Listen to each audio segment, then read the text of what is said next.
there, clue finders. I'm trying to solve a mystery, and I hope you can help me out. I have been reading the Bible, and in the Gospel according to John, that's the fourth book in the New Testament, Jesus gave people a whole bunch of really weird clues about who he is. I need to figure out what it all means. Some people call these statements Jesus made the I am statements, and there are a lot of them. So this will take us a while to solve, but I think if we work together, we might have some answers in about 6 weeks. So what do you say? Will you help me out? You will? Great. Let's get to work. The person who wrote this book, John, he sometimes used a lot more words than he needed to. Anyway, if you take a look at your Bible at home and you get a little lost in the words, don't let that stop you, okay? Well, let me tell you about this story that I just read. Jesus was going around teaching and healing people. Well, of course he was. That's what Jesus always did, right? The crowds kept gathering around him no matter where he went. One day, he decided to feed the crowd.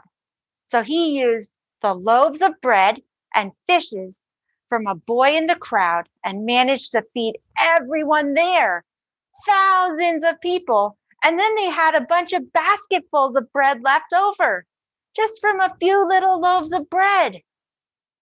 After that, the crowds kept following Jesus. And so he gave this talk about how they probably just wanted him to feed them again. The people mentioned an ancient story about Moses giving them bread from heaven in the desert. And Jesus told them that it was God, not Moses, who gave them that bread.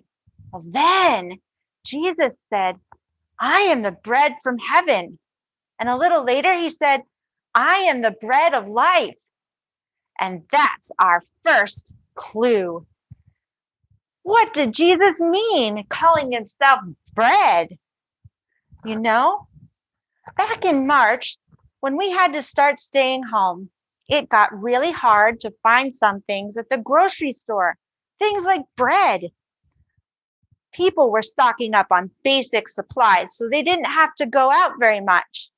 And bread is a food that doesn't usually cost very much, and it can be used in lots of different ways. Just think about it. Sandwiches, toast, French toast, garlic bread, all kinds of stuff.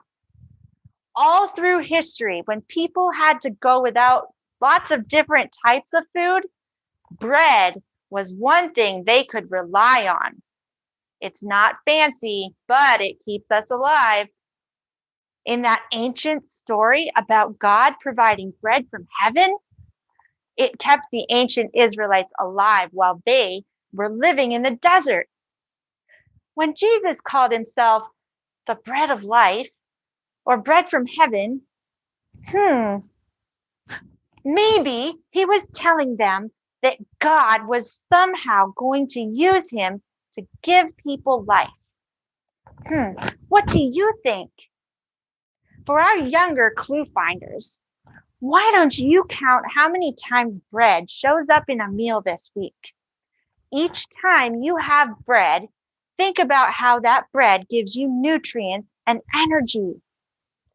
Those of you who are older, see how many times you can think of Bible stories that include bread.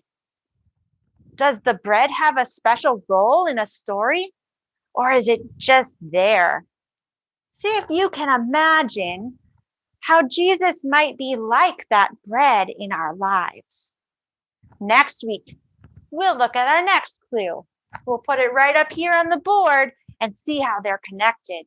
Our next clue is about Jesus being light for the world. I'll see you next week. Thanks for your help, clue finders.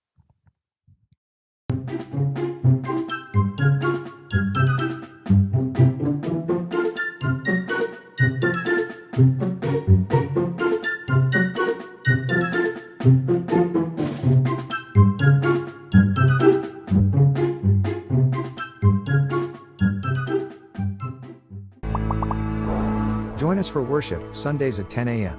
Learn more at our website, presby.net.